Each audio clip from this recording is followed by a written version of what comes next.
warahmatullahi wabarakatuh. Alhamdulillahi rabbil alamin. Wassalatu wassalamu ala asrafil anbiya'i wal mursalin wa ala alihi wa ashabihi ajmain. Asyhadu an la ilaha illallah wahdahu la syarikalah wa asyhadu anna Muhammadan abduhu wa rasuluh la nabiyya ba'da amma ba'du.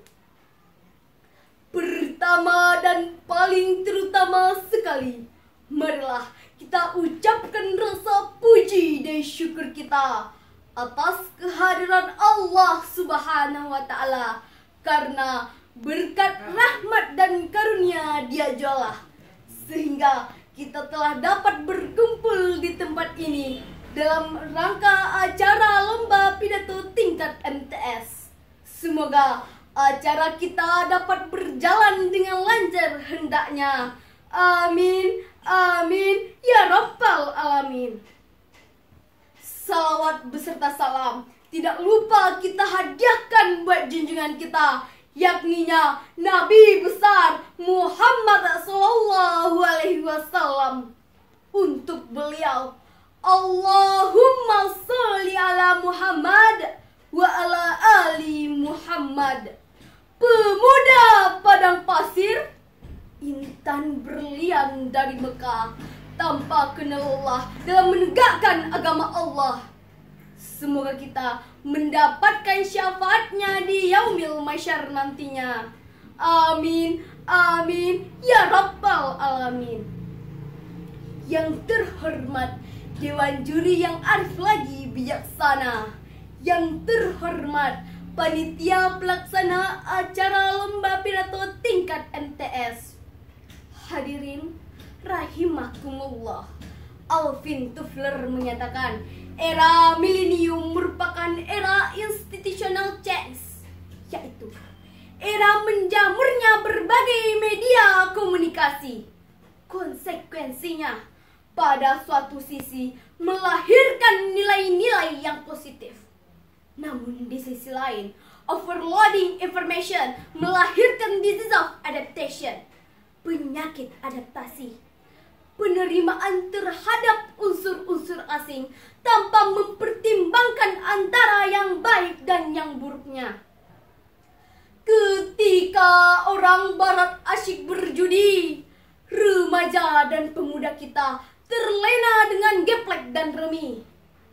Ketika orang barat asyik dengan minuman-minuman keras, remaja dan pemuda kita terlena dengan budaya mabuk-mabukan. Tenggak whisky, brandy, bahkan penyakit adaptasi ini melahirkan dehumanisasi, demoralisasi, dan despiritualisasi. Akibatnya, manusia hidup bebas, keras, beringas, ganas, bahkan lebih ganas dari binatang buas. Disinilah pentingnya membangun kepribadian yang positif, khususnya sebagai seorang muslim, umumnya semua umat manusia.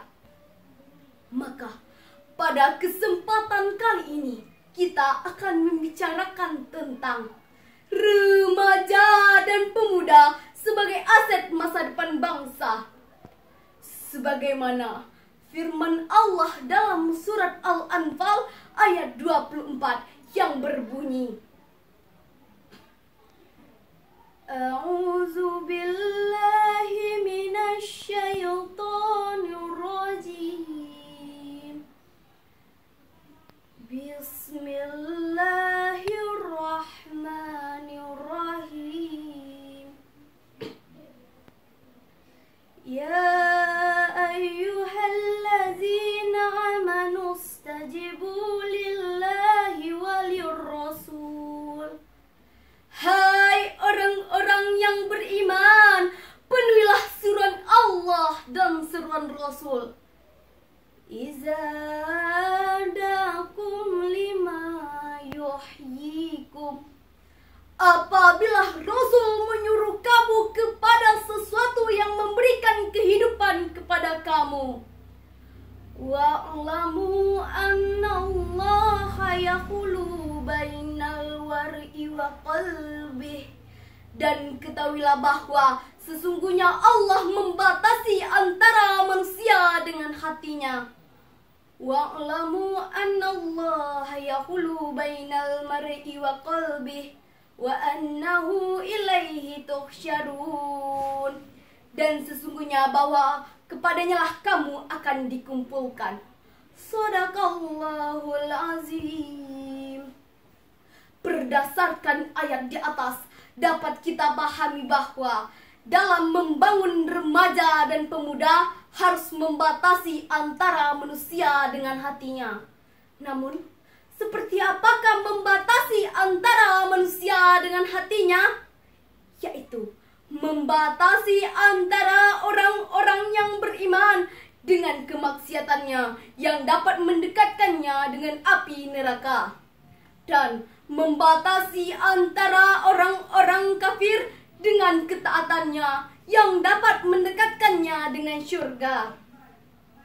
Hadirin, penjelasan ayat di atas, seorang pemuda yang beriman bisa saja terjerumus ke dalam api neraka jika tidak dapat mengontrol hatinya.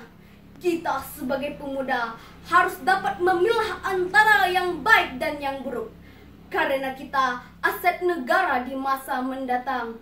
Pemuda adalah tiang negara. Jika negara itu berhasil, maka keberhasilannya terletak di tangan pemudanya.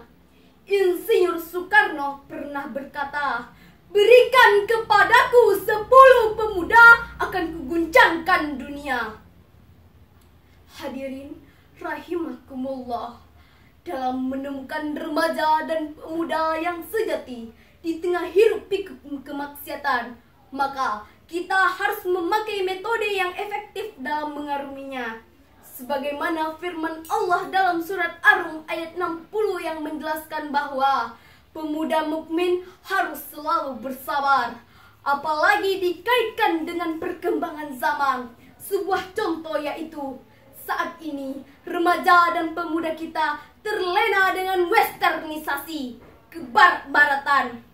Orang barat merayakan Valentine, kita ikut merayakan Valentine. Di bawah sinar remang-remang, di saat hujan rintik-rintik, angin menghembus sepoi-sepoi basah, duduk berdua. Masya Allah, pemuda yang lemah. Oleh karena itu, kita harus menjadi pemuda yang berkepribadian positif. Dan pada akhirnya dapat kita simpulkan, kita sebagai pemuda harus membentengi diri dengan iman dan takwa. Jangan hanya menurutkan hawa nafsu. Manusia yang bisa memerangi hawa nafsunya seperti digambarkan oleh Thomas Hobbes dalam War of All Ages, agar kita berguna bagi nusa, bangsa, dan agama. Pemuda yang baik, otaknya berpikir, tangannya terampil, hatinya berzikir. Demikianlah yang dapat saya sampaikan. Terima kasih atas perhatiannya. Mudah-mudahan ada manfaatnya. Saya sudahi dengan sebuah pantun. Pergi ke pasar mengendarai kuda untuk membeli pisang dan kelapa. Hai para kaula muda, marilah kita guncangkan dunia. Wabillahi taufiq wal hidayah. Wassalamualaikum warahmatullahi wabarakatuh.